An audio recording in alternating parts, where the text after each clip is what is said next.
is shortly after 2 p.m. in the UK and 3 p.m. in Germany, and I would like to welcome everyone who logged on to our virtual conference today.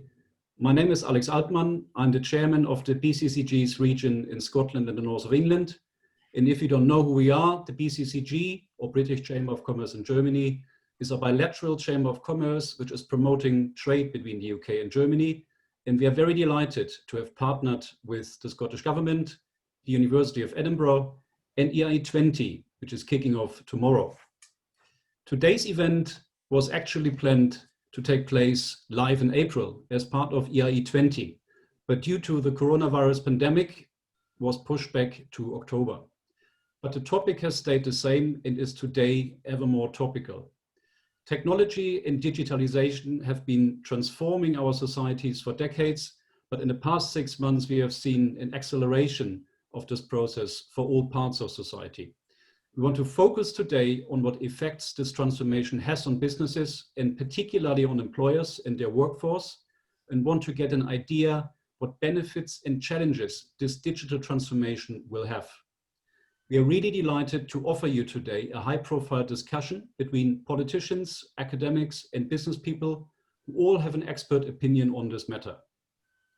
Before we start our presentation, I would like to ask everybody to mute themselves to avoid any background noise while the speakers are presenting. You're more than welcome to ask questions at any time by using the messaging feature here on Zoom, and we will pick up your questions as we go along. Before we introduce our main speaker for today, Minister Mcpherson, I would like to introduce you to Professor David Robertson, who is the Vice Principal and Head of College of Science and Engineering at the University of Edinburgh. David, thank you very much for supporting this event today. And I would be pleased if you would say a few words and then introduce Minister Mcpherson for our keynote. Okay, so thanks very much for inviting me to this event. And I think it's especially important, especially at this time when everything is so chaotic, to be looking at relationships between UK and Germany. And actually, the reason I'm here, I like to think, is not because of my science and engineering role, but because of my background in AI, I think. So I want to just say a few words about that, because I think that's an area where UK and Germany, and particularly Edinburgh and Germany, have huge parallels. So if you cast your mind back, I was born about this time, so nothing to do with me. Pretty much the first site for AI in Europe was in 1963. It was in Edinburgh, and it was Donald Mickey and various other people. And lots of the foundations of AI were invented in Edinburgh. Things like reinforcement learning that we now take for granted was invented by people like Donald Mickey with things like matchboxes, because there weren't very many computers to use.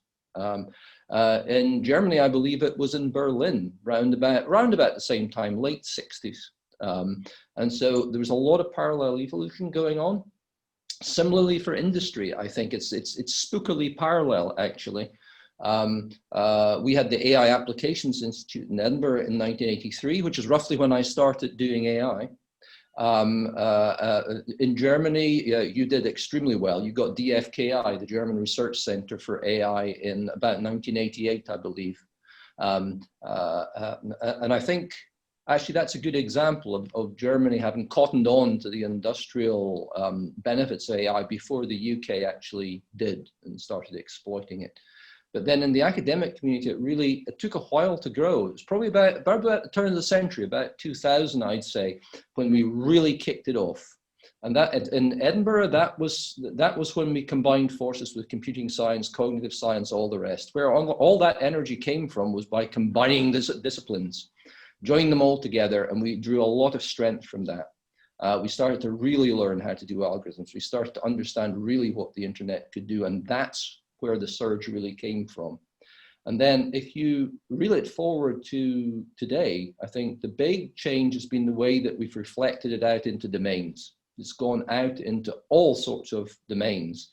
And one of the things I'm really proud about for Edinburgh, and in Germany, this is also true, but I'm talking about my own personal experiences, was the way that we brought industry in.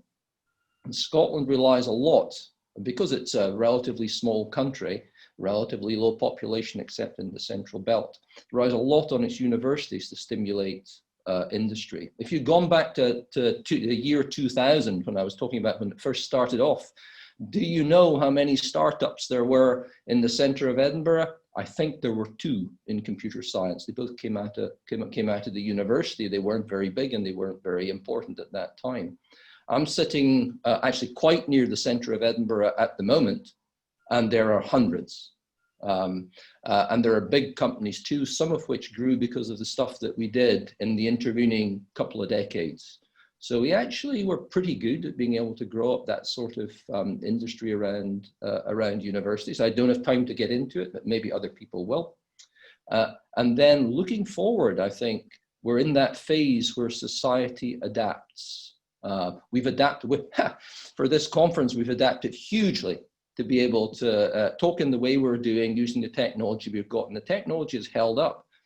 In AI, it's been rather similar, and this is, you have to have a note of humility if you're somebody who's been in the domain, because if I went backwards in time by about actually maybe even 10 years, but certainly 20, if somebody had said we can do reasonably okay natural language translation in real time, I would just have laughed and said, no, not in my lifetime. If it said we can do image recognition for fairly broad spectrum tasks with reasonable accuracy, I would just have laughed. And if you'd said I could have a full-size humanoid robot doing parkour and backflips, as Boston Dynamics does with their robots now, I would not have believed it. So actually, academics are pretty poor at being able to judge exactly what will push through into industry, what will change society. I don't have an opinion to give on that. I'm here to help the panel give their own opinion.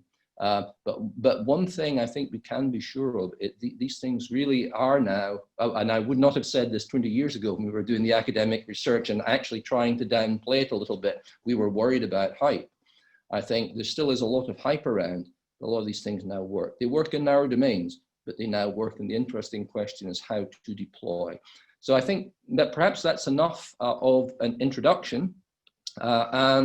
I'll hand over now to Ben Mcpherson, our Minister for Public Finance and Migration. And in Scotland, we rely on our MSPs to a great extent. Scotland's a very compact country, very tightly knit. So thanks, Ben, for all of your support. Over to you.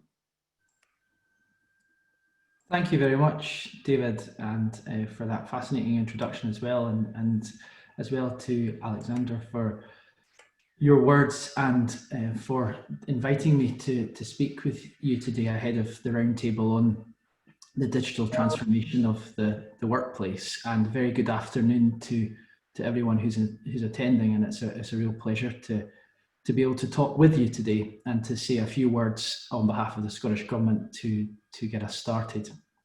And of course, this is a very topical area for discussion given the transformative impact the coronavirus pandemic has had on all of our lives in such an astonishingly short space of time.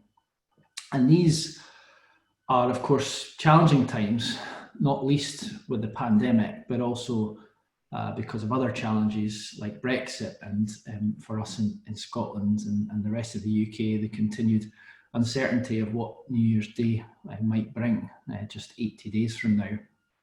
And just to reiterate, we remain extremely concerned about the risk of a no deal or of a deal of such a minimal nature that the impact is similar to no deal. But that being said, in the current circumstances and for the purpose of today's discussion, I think there are also reasons to be optimistic more broadly, and I'd like to focus on them today. I mean, first of all, on the question of Brexit and issues of multilateralism, let me also just re-emphasise that Scotland will remain, whatever happens, committed to the EU and to our relationships with member states, and with Germany being one of our top priority countries for partnership and collaboration, and that will not change.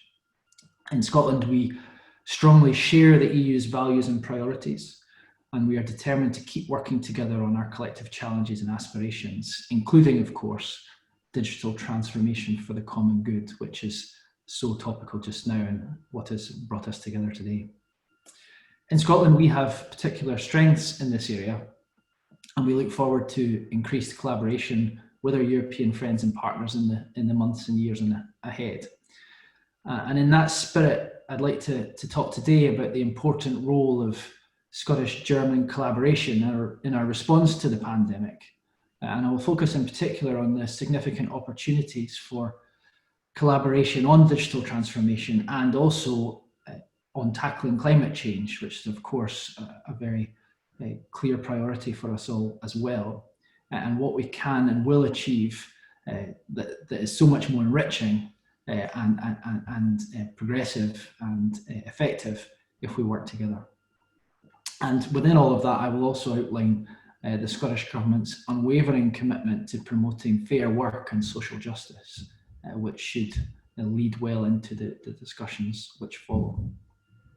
When it comes to Scotland's economic response to the pandemic, in common with governments across the world, the Scottish Government has implemented emergency measures to respond to the economic impacts of COVID-19.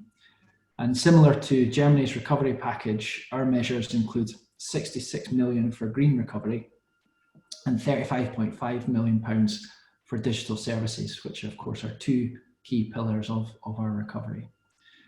Irrespective of these measures though, COVID-19 has brought about irreversible changes to our lives and livelihoods and the nature of our economy, and we must be realistic about the longer term implications on the economy as a whole. The economic shock has instilled a desire for change, as well as some very significant pressure. But there is that opportunity now to build a stronger, fairer, greener, more inclusive, and that includes digital, economic future. And we in the Scottish Government are absolutely committed to making the most of that and focused on, while we deal with the immediate challenges of the health crisis and the immediacy of the economic pressure, how do we also guide Scotland well out of this in order to build on the strengths of our economy before COVID and also develop new areas and make sure that we are making our strong contribution to shared challenges like tackling climate change. And on building a green economy, like Germany, Scotland is determined to ensure that our economic recovery has a green spine. And if we rise to the climate challenge now, we can support our economic recovery through innovations that not only benefit us, but can be exported to other parts of the world for the wider benefit of the common good. In a similar way as has been done with digital technology, but also with manufacturing and engineering in the past. For example, the remarkable contribution that Germany has made to onshore wind through onshore wind developer manufacturing in Germany, which is installed in machines of which are installed in many different countries across the world, including many here in Scotland. Hydrogen and offshore wind will be significant contributors going forward to achieving our shared goal of net zero by 2045. And Scotland, as you hopefully know, is globally renowned for innovation in offshore wind, including the world's first floating offshore wind farm. We have 25% of Europe's wind in Scottish waters and a substantial number of successful hydrogen demonstration projects as well. And similarly, we have 25% of Europe's tidal energy potential and leading tidal energy developers here in Scotland too, several of whom are on the cusp of commercialisation, which is very exciting. We have the resources, we have the assets, and we also have the people, and this is where the university sector that was so rightly emphasised earlier is so important. And we have all of that and the opportunity to store and export secure and affordable green energy to Europe, and we are determined to deliver on this potential for Scotland and for the common good.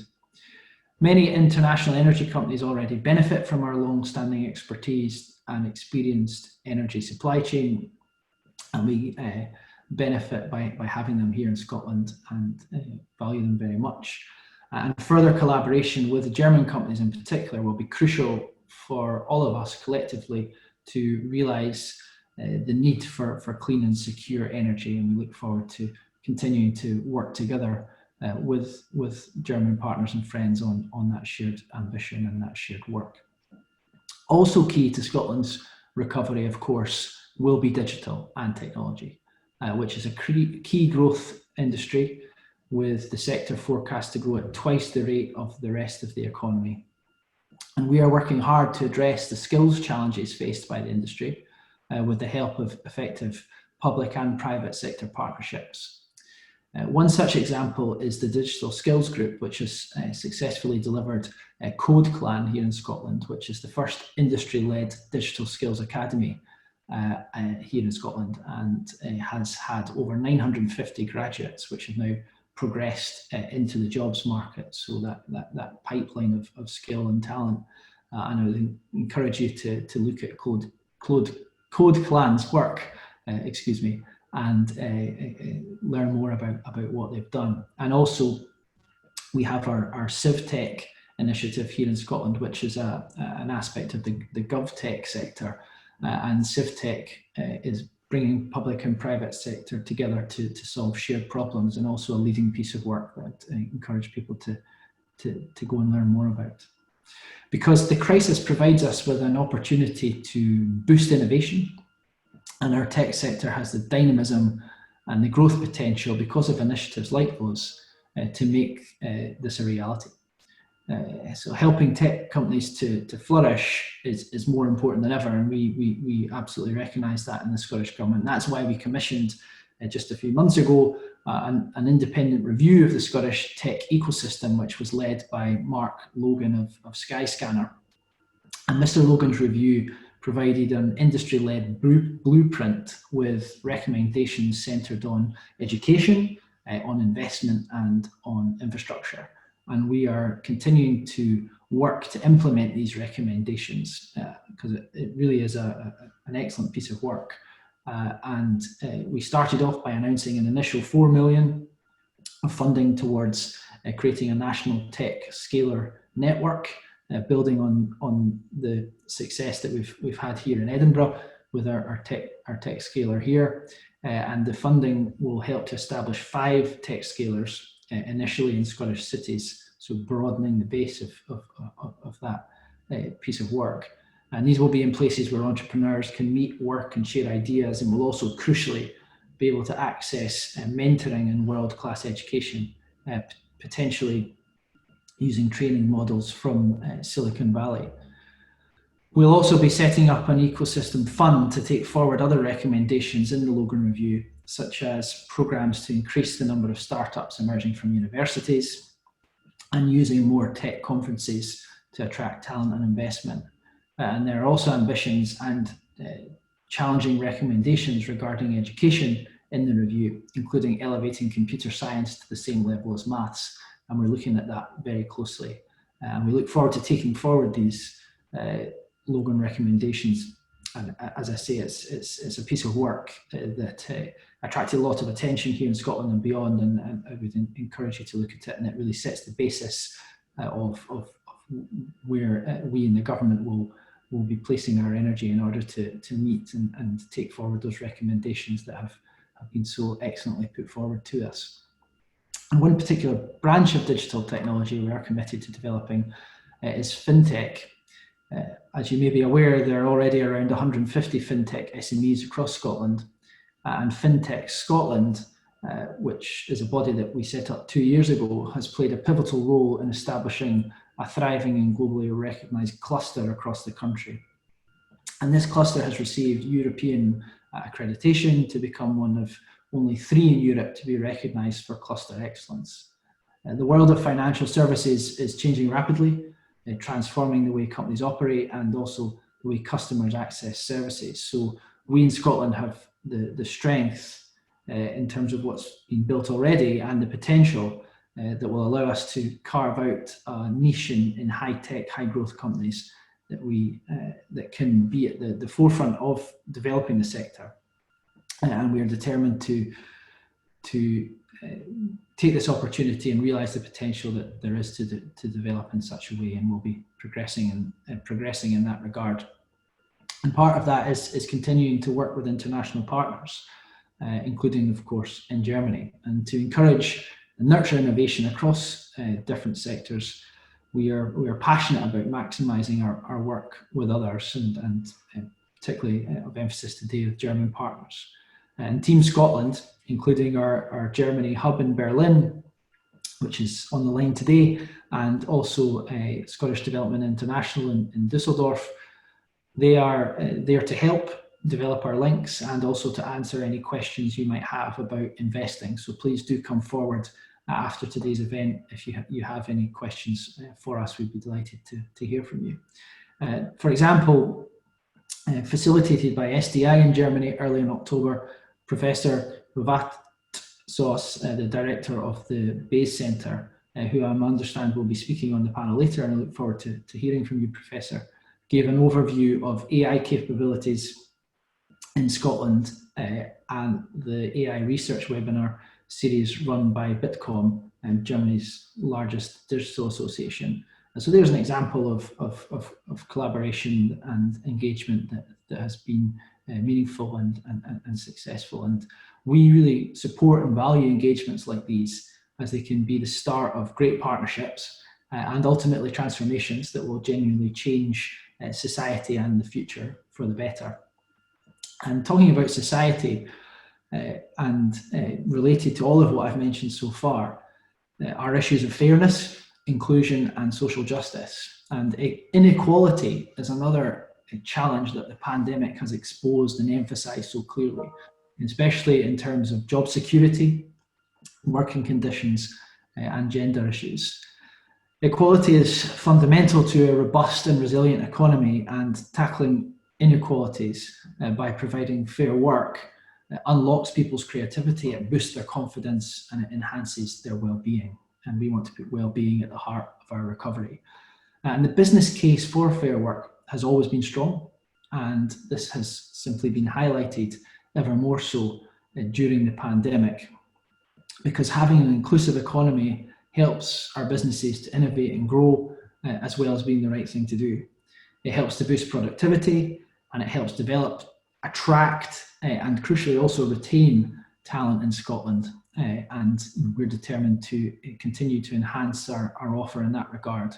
And part of that is about working from home, as I am today, and I understand you are all too. And this year we have seen that home working can bring with it many benefits. And I was also interested to note that Germany's Minister for Labour, Hubertus Heil, has recently suggested guaranteeing German employees at least 2 days a month of working from home. I think that's a really interesting suggestion. And at the same time, we also need to ensure workers benefit from good quality and fair work, and that digital transformation enhances people's quality of life in terms of time with family and exercise, and doesn't diminish it. And I think we face an interesting battle, an interesting question to consider collectively around home working with that regard, because we're also social beings, and for those in the services sector, we will need to find a new optimum balance between home working and the office, between how do we improve productivity and also how do we boost quality of life. And I think this is a really remarkable moment in recent history where we can question these things together and come up with optimum solutions. And all of this is why fair work must be at the heart, in our view, of our economic recovery, to create a more inclusive, people-centred future of work that supports employees and employers to shape their organisations together and to develop the skills needed for a successful future, and that capacity to learn and to be agile to whatever the future might look like. Because the businesses who invest in skills and well-being of their workforce can expect their workers to achieve higher levels of productivity, to show loyalty, and to be more resilient and responsive to change, which will be absolutely crucial as the digital transformation continues on its course. And as we saw out of the financial crisis, it was the businesses that invested that saw the benefits thereafter, and we need to take that approach collectively at this point. Now, of course, in the Scottish Government, we don't have all the powers at our fingertips in order to influence fair work and that more socially just but also prosperous economic future, and that we don't have, say, for example, control over employment law, which is a crucial element to all of this. However, through our flagship Fair Work First policy, indirectly we are trying to affect change, and we are rewarding and encouraging employers who adopt fair work in their businesses, and by showing that reward, we're trying to progress the agenda. And as such, employers are asked to commit to adopting fair work practices that will help create diversity and more inclusive workplaces where workers have greater security, can develop their skills, and crucially have an effective voice to contribute to shaping workplace decisions. I mean, ultimately, the global challenges of COVID-19 and climate change have put a spotlight on the way we all work and travel. We have witnessed how it can be possible to reduce our impact on the environment and potentially to create economic and social renewal and progress in all of our communities.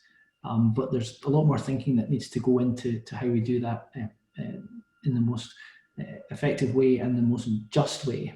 And by investing in our digital infrastructure, economic activity can happen anywhere that's connected, which of course opens up not just opportunities in cities for Scottish citizens, but also for economies in our rural and island communities to continue to flourish, reducing inequality caused by costs and time of travel.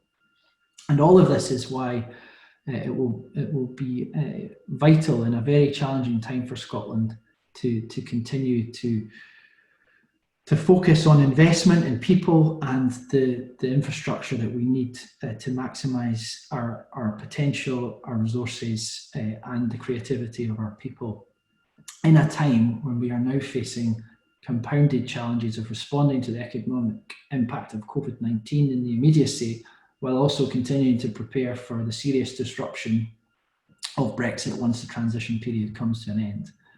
And even with a bare bones deal, Scotland, of course, will be taken out of the single market and the customs union against our wishes, and freedom of movement will end, which will make talent attraction, etc., more challenging.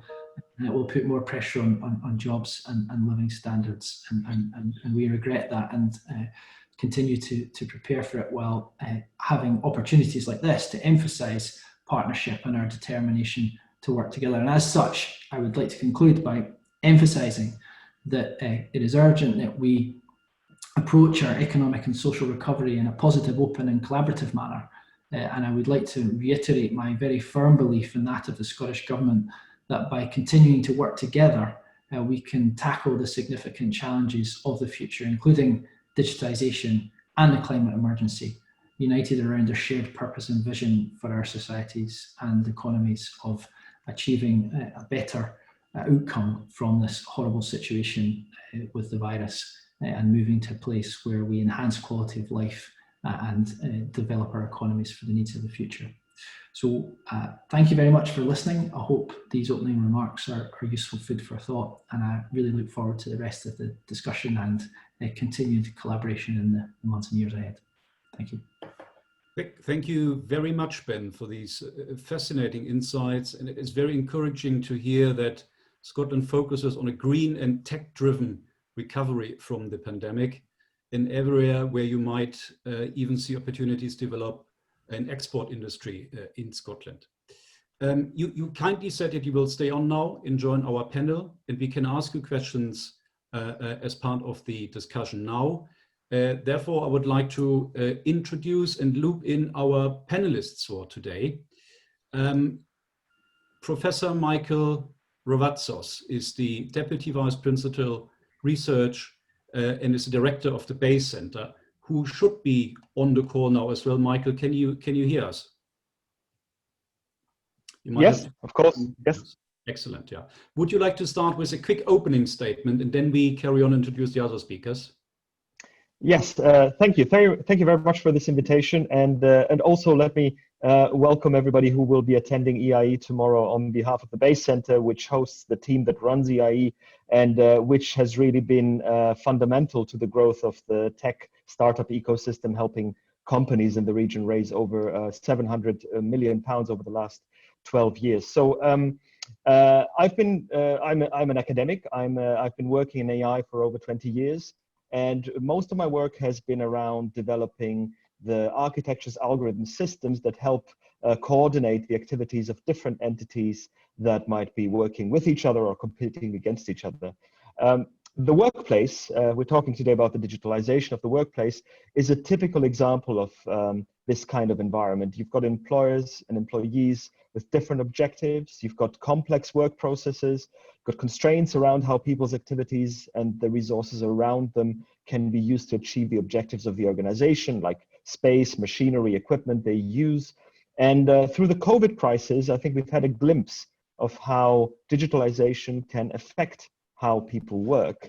We're all now attending this meeting online, and we'll have the conference tomorrow in a virtual format.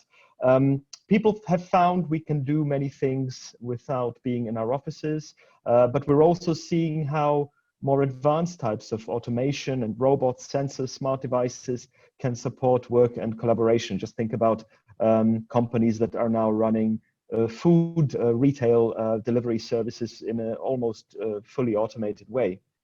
So there are undoubtedly enormous opportunities to build on these experiences, from using data to optimize processes. So let's say you want to predict staff absences and plan for upskilling other employees to fill the gaps in time, or you want to plan exactly where your factory should be built to minimize its carbon footprint, all the way to AI and automation, from drones that deliver parcels to the kind of fully automated supermarkets we might see in the future.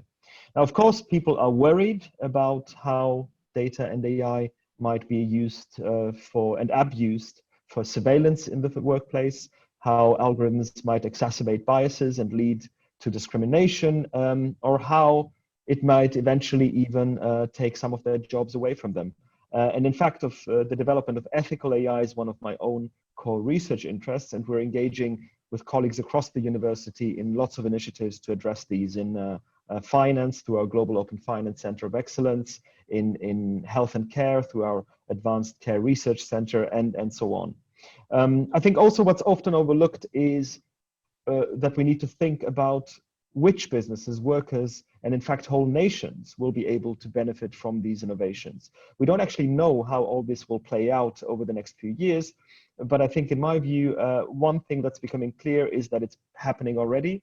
It's happening fast, and we'll all need to jointly invest substantially in making sure people have the skills and knowledge to engage with these opportunities and developments, and to make sure we maximize the benefits while avoiding the possible harms that can come with these changes, which I think in the workplace will be quite transformative. So I'll stop there, and very much looking forward to discussion with the other people on the roundtable. Thank you, Michael. Really fascinating opening statement. I can introduce our next panelist, who is Dr. Matthias Schramm. He is the Head of Culture, Change and Organizational Development at Bayer AG. Matthias, would you like to introduce yourself? Absolutely. Thanks a lot for having me here. Thanks for the invite. It's really a pleasure to be with you here today. And yeah, actually, indeed, my job is around organization development, around creating a new culture in the workplace. And as such, I stumbled over what they call the digital transformation already a while ago. And I guess it won't go away, that we need to digitalize our companies. And actually, we started that relatively early and saw only little progress. But actually, since April, this has tremendously changed. I think in all fairness, we have been hit by even two pandemics. I think there was a medical pandemic that we all see and feel around the COVID-19, but there was also a social pandemic around the Black Lives Matter that that you can still feel in the marketplace, in the businesses, and in the social life. And if at all, these two things, from our point of view, were accelerators. We always said that we will put the health of our employees, our patients, farmers, and customers first. But at the same time, we want to leverage and seize the opportunities that come with that, with all understanding that it can have some tremendous impact on personal lives that we need to take into account as well. However, they are accelerators indeed. If I look into how they changed the business, driving much more e-commerce, driving new business models, going into data-driven business models in most of our divisions and areas and industries that we operate in. It's accelerating the digital work, and it was just mentioned, a lot of people, basically all our administrative stuff from one day to another stayed home and worked from home. That has changed a little, but not fully. We still emphasize mobile working, allowing people to work from where they think it's appropriate, but also taking into account that we are not all privileged like I am sitting in my home office here. All around the world, people have very, very different situations that they face personally at home. So not everybody can work from home, but there are other options to really encourage mobile working. At the same time, it also is affecting and accelerating the way we lead. If you imagine that, we lead people now all across the world without meeting them, we onboard people without ever having met them in person. And we need to get our head around, how do we create that sense of belonging if that people are not entering our office buildings anymore, if they are not coming to the office and meeting people physically. They can basically, with a switch of a finger, a click of a mouse, decide to work for another company without even leaving their chair. So this is kind of like accelerating the war for talents that we are facing in nearly all areas. Last but not least, I think when mentioning the digitalization, and we have been mentioning AI a lot of times now, it is indeed something that was also accelerated by the pandemic. We decided to start a couple of experiments and pilots using AI in the workplace, from talent management to really interactive chatbots in shared services center. And in fact, we are currently thinking already, especially me in my role as organization development, how to play the end game. And the end game for us is to think about teams that have a totally different diversity than you might think hearing the word. How do we encourage teams working together where we have non-human team participants? What kind of dynamics does that drive, knowing that basically there are estimates out there that says in 5 to 8 years we have the first AI as a board member for example, finance and accounting and controlling issues. So that for us is indeed, the accelerator and the end game to think about how to include that into our normal teams, and how to make them a team player and being inclusive also with regards to non-human players and teams. Thank you very much, Matthias, for your statement. Introducing the next panelist is Gavin Spears, who is the CEO at Solutions Driven Recruitment Agency in Glasgow. Hi, Gavin. Hi, Alex. Sorry about that. I think it was still on mute there. So, as the rest of the panel have said, thanks for the opportunity to be part of such an interesting discussion today. As I said, my name is Gavin Spears, the CEO of an organisation, Solutions Driven. We really focus on what we provide, recruitment process intelligence. So in simple terms, a recruitment process with intelligence. And I think, over the last 6 months, we've certainly seen many of our clients reach out to really, I guess, understand more about the intelligence aspect, what's changing from an employer point of view, but also a candidate point of view.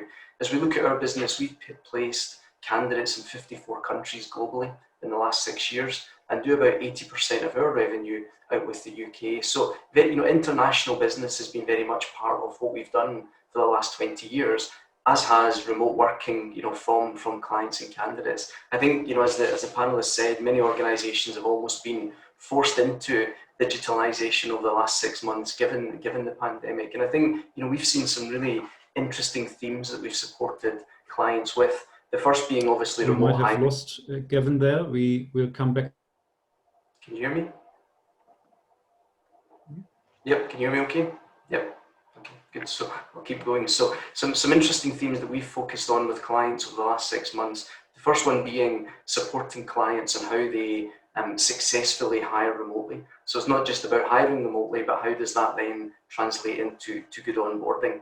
But also interestingly, how do clients assess candidate fit, through a virtual remote hiring process? We've also seen, quite a bit of focus on digitalization on the employer side, but from our point of view, we're also looking at the candidate experience, because one of the things we've seen, significant change in the last 6 months is active candidates have unfortunately become more active, and through losing jobs and unfortunate situations, but in parallel, passive candidates, passive talent have also become more passive. So we're seeing talent who is highly regarded in by their employer at the moment, maybe less likely to make a move in the current situation. So we've really focused with clients to understand what can client organizations do to really help that passive talent still be interested in a potential move in the current climate. We look at 6 factors. So we talk about candidates really wanting to understand the fit to the organization, looking at freedom, fulfillment, future, fortune, and family. And again, in particular in the through the pandemic, that's been a real focus. I think the last piece that we've seen, another acceleration is clients' expectations on diverse talent. So I think now, as people can work from home, as the talent pool has widened, and so has the expectation of diverse talent. So I think, overall, the pandemic has certainly drove, acceleration in some key elements. But I think also, as we look at the change of the workplace and digitalization, from our point of view, it's also important to, balance the candidate experience as well as the employer and employee experience. But looking forward to today's discussion.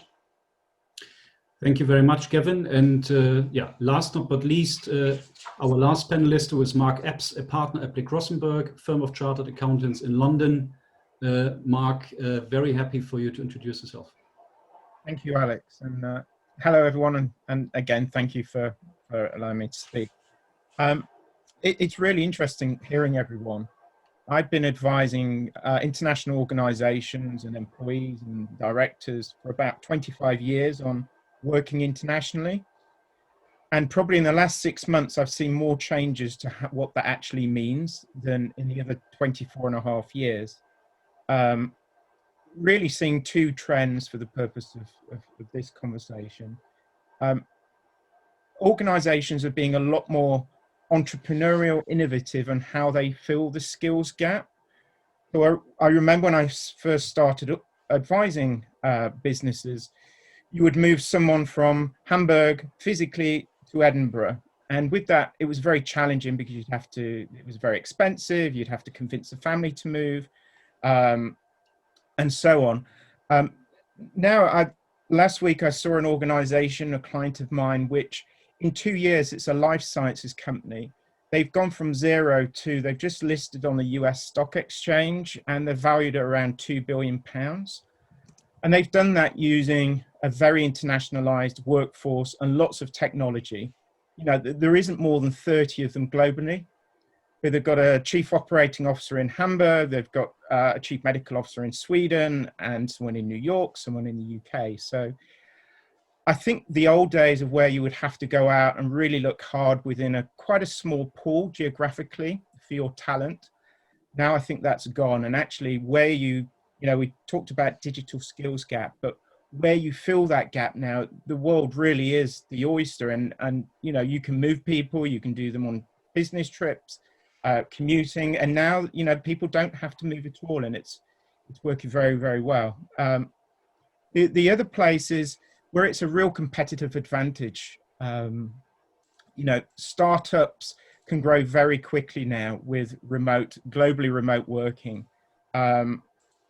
There is really no barrier. And even now during lockdown, I'm seeing a lot of organizations that are growing very quickly, because if you're innovative, you can grow because you can still recruit and get people. You don't need to physically have them. You don't need to be in the same place.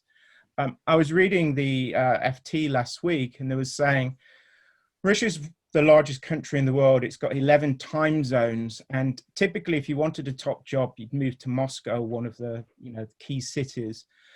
Now, almost overnight, all the Russian banks are going across the whole of Russia and finding, real talent that they'd never really discovered before. And the ability to do that is technology around the workplace.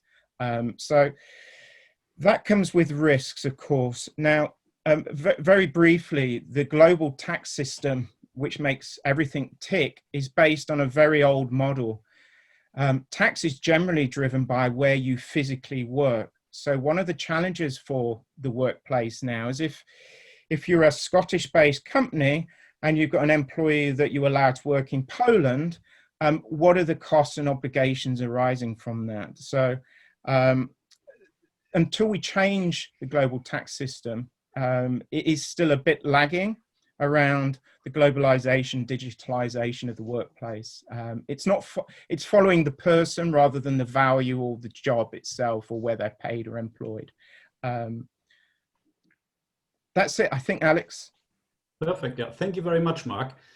Before I hand back to David to lead on the panel discussion, I received a first question addressed to Minister Mcpherson, which I would like to read out very quickly.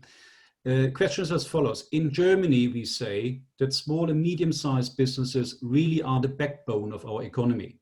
We call it Mittelstand. Any significant change to businesses always comes with costs, and digital transformation is a challenge, particularly for small businesses. How can we support small and medium-sized companies for a new green and tech-driven recovery from the pandemic? I think that's a very important question, and we have a similar profile in terms of the business makeup here in Scotland, where SMEs, Scottish small and medium-sized enterprises, make up 99.3% of the business sector in Scotland. So it's even more acute, and we are working with organisations who represent the business community, particularly the Federation of Small Businesses, on digital adoption, and have been for some time. Since I've come into post, there has been some, into this role, there has been some interesting research done by the Federation of Small Businesses on the progress of that digital adoption. And there's clearly a lot more work to do, particularly even on simple matters like their accounting systems. We need to get businesses much more digitized in that way for their own productivity and efficiency, let alone the wider goals of how do we encourage digital adoption as a whole. So we do have measures in government to assist. So we have our digital development loans, which enable businesses to borrow between £5,000 to £100,000 for the purpose of improving their digital capabilities and capacity. And we also have our Digital Boost initiative, which is our national business digital engagement programme, which was launched a number of years ago with our enterprise agency, Business Gateway, one of our business agencies, Business Gateway, offering a portfolio of digital support to SMEs, including workshops, one-to-one advice, digital health checks, online guides and tutorials. But there is a lot more work to do, both in terms of across the sphere of support and analysing how successful that support has been to date. So one of the initiatives that we've taken forward recently, and be interested to particularly people who are on the line from Scotland, it'd be good to get your feedback on the fact that just last week I launched a consultation on a new digital strategy for Scotland, focusing on this and many other issues. And we're really keen to hear the different views across Scotland, both on how in the public sector, working with local government and other public bodies, we can evolve our digital capacity and shared services, and how we modernise the state and how it utilises digital, but also to hear much more from the private sector on what your challenges are and what more we need to do together to improve the utilisation of digital within the digital economy as a whole. Is it a big, so to answer the question directly and succinctly, is it a big challenge here in Scotland? Similarly, yes. Is the need just as acute, even more so? And are we doing something about it? Yes, we have been, but we know we need to do more, and we're determined to do more. Thank you very much, Ben. David, do you want to take over from here for the panel discussion? Great. So I assume my role is just to ask a few questions, and Alex, you'll pick up, I guess, for the final Q&A at the end, the stuff from the chat. Is that right, Alex? Yes, that's correct. Fantastic. So I'll just ask a few and cut us off when we've chatted too much, because I'm not quite sure of the timing. So just a few things coming from them. Everybody painted a fairly revolutionary view of the future. COVID sweeps in. Some of it will stick. We're not quite sure how much. New business models, issues about what it means to be employed and get employed with the various bits of social AI that are being built in. And even things like geography don't matter maybe so much anymore. So just to kind of prompt a little bit, to push you a little bit more, I'm not sure who's going to be brave enough to answer. I mean, so if my first question might be, suppose you think ahead for another, it doesn't need to be very far, maybe 5 years or something, and you imagine something disruptive that could happen in, you kind of touched on a few of them. What might be the big social disruptors in the workplace? Do you think, say in 5 years' time? That's technology moves fast enough now that you could have a big disruptor in 5 years easily. Any thoughts? You're welcome to jump in. So let me ask something more pointed. Maybe this might be one for Mark. So you kind of hint that geography might matter. Would it be, do you think that geography might just not matter at all? So this comes up I'm in a university. Let me give you an example. I'm in a university and somebody says, well, maybe you should just hire people wherever they are in the world, and it doesn't matter that they're in Edinburgh. And for me, I go, oh, that's not a good idea, because we'll never have coherence in our research then. But maybe they're right. Dave, I think it's what the crisis has done is really focused the mind on one type of workplace, and that's working from home. And we're only really talking about roles that can be done outside of a traditional workplace. You know, if you're a doctor or if you work in a factory, the internationalization of that workplace is going to be very, very difficult. So we're really talking about the service, technology type sectors where these roles can be done remotely. I think once the crisis is over, what I'm expecting is for it to be much more of a richer palette than it was pre-crisis. So yes, people did work remotely. Yes, borders didn't always matter in all roles. You know, we've heard about Google and Silicon Valley not really having an office anymore. But let's face it, we're all human. We do like to physically see people. You're missing all those communications, all the interactions. But what we're seeing is actually you can do a mix. You know, you've got borders for some activities, you've got remote for others, you've got a physical office for other activities. Even after Brexit, I would challenge how relevant, say, in 10 years' time, freedom of movement will be. Because actually, you know, Bavaria and Edinburgh can quite freely do business without physically moving someone, even if there's immigration issues or some sort of border controls. That's not going to apply to every industry and every situation. So I don't think it's all or nothing, Dave, but I think it will be a much richer mix after the crisis. Good.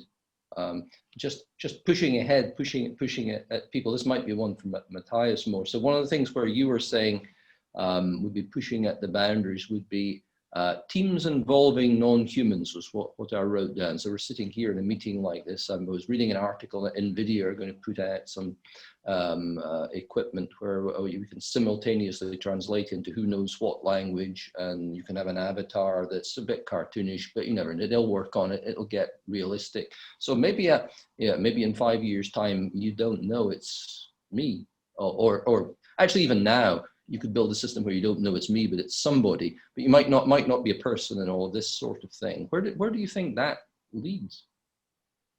Yeah, thanks for the question. I think that is probably blessing and curse at the same time.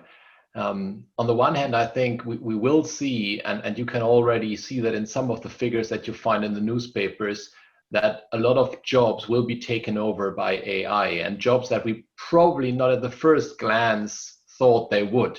For example, accountants, controllers, but also doctors. I mean, there are algorithms out there that can make and can do better diagnosis from visuals than a human being. So I think we will see at the very end fewer people doing other things that they do today in an organization.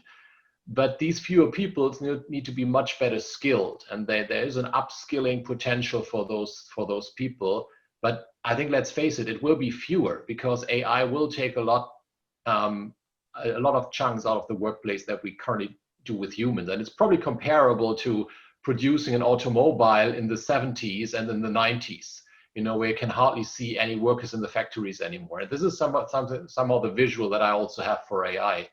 At the same time, I think the idea of interacting with non-humans is really scary for a lot of people, and it is becoming more and more reality. I mean, if you look into when Watson from IBM won Jeopardy in the US, it was a huge machine that needed a lot of servers in a huge room behind the scenes. Now it's probably the same computing power can be put into a pizza box. So we are getting there. It's not that it's 5 years away. It's probably less. So that is why I think a lot of upskilling is needed, to be inclusive enough to accept that you work with non-humans, and that will be a major change. Yeah. And another one that came up, I think this was probably Gavin actually, talking in the employment context. It was the bit where you have to adapt socially to people like recruitment people using AI. I guess a question there that kind of lots of people touched on, but I'll ask you specifically, was to do with bias. Should I be worried? Loads of people are sweeping across various bits of the internet for recruitment purposes. Should I be worried about bias? I'm an elderly Scottish gentleman losing my hair. Is that going to be a problem for me?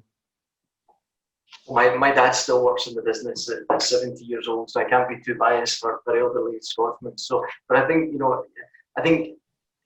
it is a concern. I mean, we're working with clients who are focused very much on trying to take bias out. Whether it be the diverse candidate pool, whether it be other factors. I think for me, there's the AI element. So I believe AI right now is adding a lot of value at the front end of the recruitment process, the sourcing, the automation, the matching.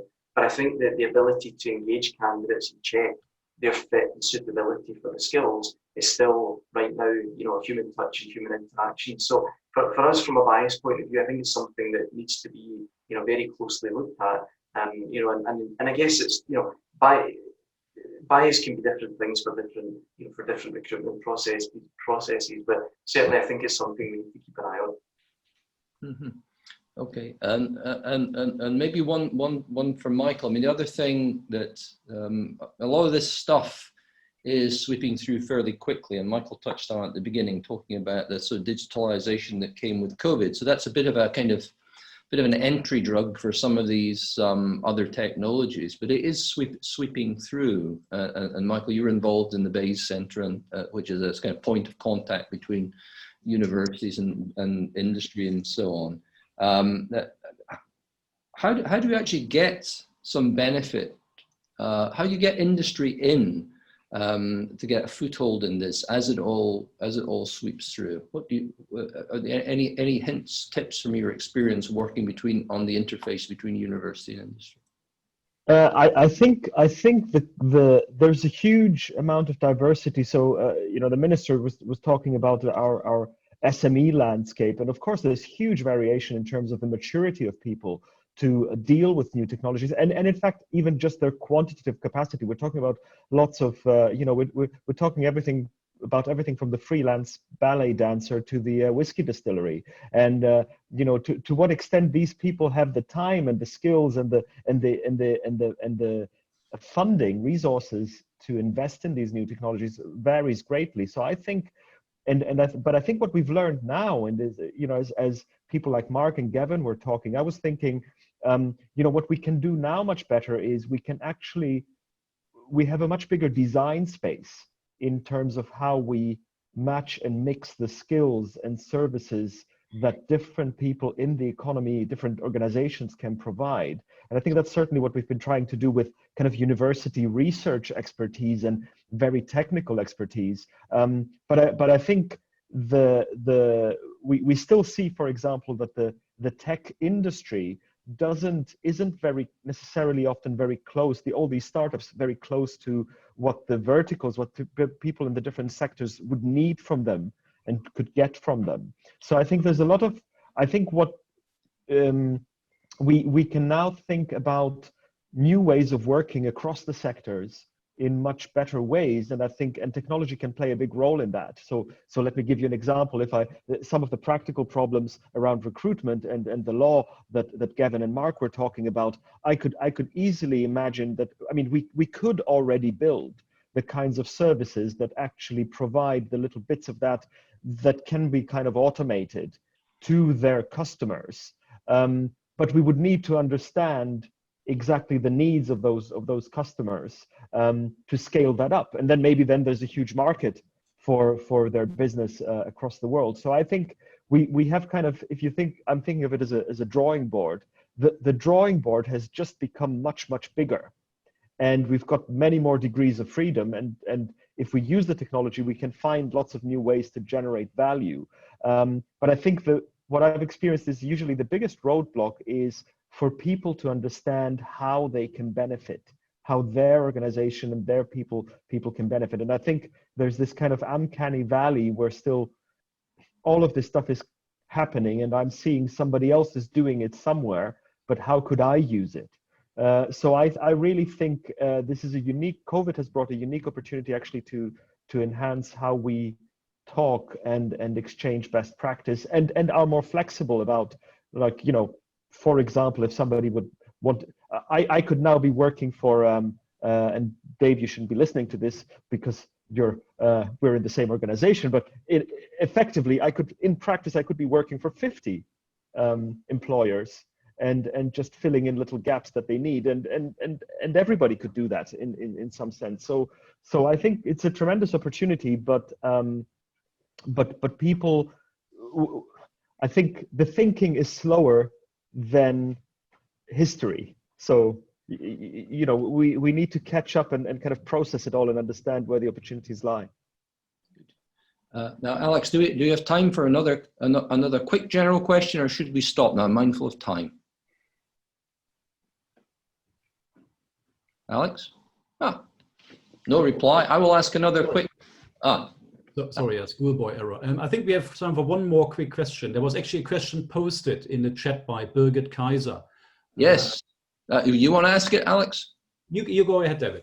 Okay, so this is from Birgit Kaiser, and the question is, may I ask whether the companies are hesitant to go fully digital in their hiring process, or are they embracing the opportunity to cut costs as well, i.e. traveling costs of applicants coming to interviews? This is really, I suppose, to generalize it a little bit, this is a question about are companies jumping into this and fully embracing it, or are they hesitant and saying, well, we'll do our old stuff just a little bit faster kind of thing? Anybody want to pick that one up? Just shout. I'm happy to pick it up.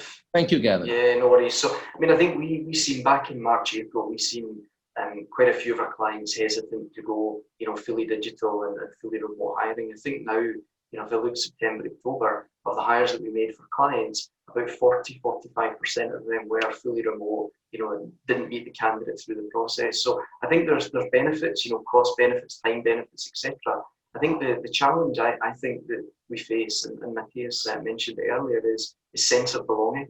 I think candidates who haven't met people or really, understood the culture of the organisation, maybe struggle, with that sense of belonging. And I think my slight concern is, does that fully remote interview process lead to a higher chance of, turnover in future? We've seen, even in the last couple of months, we've seen clients do some interesting things. So we've had a client do a virtual walk round of, here's the office, here's where you'll be when things come back to normal. We've had virtual dinners. We've had a hiring manager invite his family and the candidate's family to a Zoom to get to know, more than just the candidate and the employer. And we've seen, employers do simple things like give, Amazon vouchers just as a, again, sense of belonging. So I think, there's definitely benefits to remote hiring, time, cost, etc.